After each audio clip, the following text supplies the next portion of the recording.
Bueno, vamos a hablar del Código Sustantivo del Trabajo. Artículo 16. Efecto.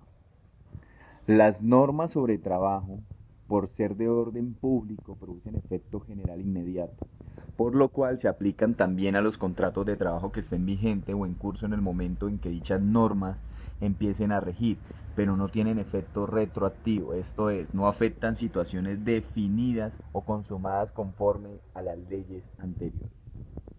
Segundo, cuando una ley nueva establezca una prestación ya reconocida espontáneamente o por convención o fallo arbitral o por el patrono, se pagará la más favorable al trabajador. Concordancia con el artículo 14, Constitución Nacional, artículo 53.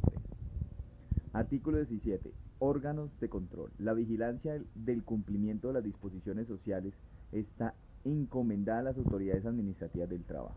18. Normas generales de interpretación. Para la interpretación de este código debe tomarse en cuenta su finalidad expresada en el artículo primero. Artículo 19. Normas de aplicación supletoria. Cuando no haya norma exactamente aplicable al caso controvertido, se aplican las que regulan casos o materias semejantes.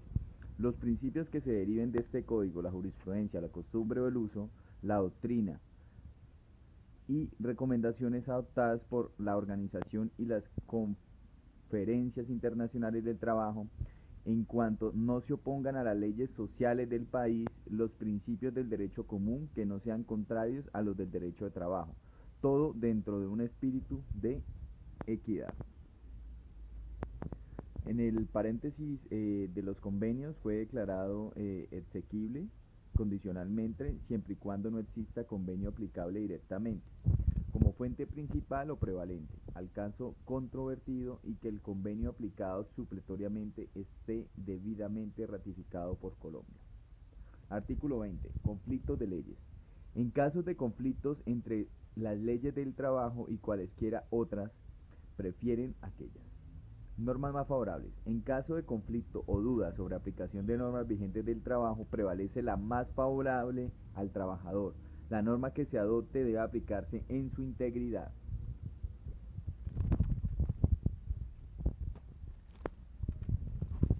Bueno, vamos a hablar de la primera parte del derecho individual del trabajo. Título 1 del contrato individual del trabajo, del Código Sustantivo del Trabajo, artículo 22. Definición. Contrato de trabajo es aquel por el cual una persona natural se obliga a prestar un servicio personal a otra natural o jurídica, bajo la continuada dependencia y subordinación de la segunda y mediante remuneración. Quien presta el servicio se denomina trabajador. Quien lo recibe y remunera, patrono. Y la remuneración, cualquiera que sea su forma y salario.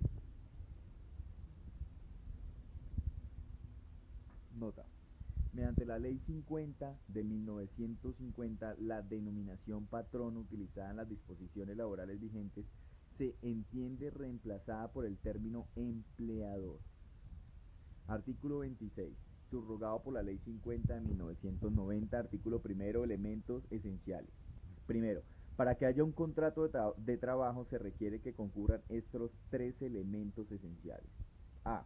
Actividad personal del trabajador, es decir, realizada por sí mismo. B. La continuada subordinación o dependencia del trabajador respecto al empleador que faculta a éste para exigirle el cumplimiento de órdenes en cualquier momento en cuanto al modo, tiempo, cantidad de trabajo, e imponerle reglamentos, la cual debe mantenerse por todo el tiempo de duración del contrato.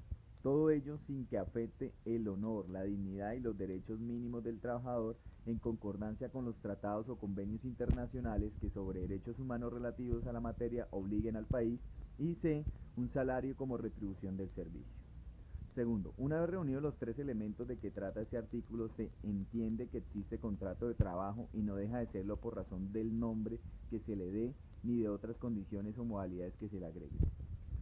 Nota, mediante la sentencia C-386 del 5 de abril del 2000, la Corte Constitucional declaró exequible condicionalmente la expresión mínimos entre paréntesis del literal B bajo el entendido del deber que tiene el empleador de respetar la dignidad del trabajador y su honor, así como también los derechos mínimos consagrados en los convenios y tratados internacionales sobre derechos humanos en materia laboral, los cuales constituyen el reducto esencial de la protección básica que en el ámbito universal se ha acordado a favor de los trabajadores.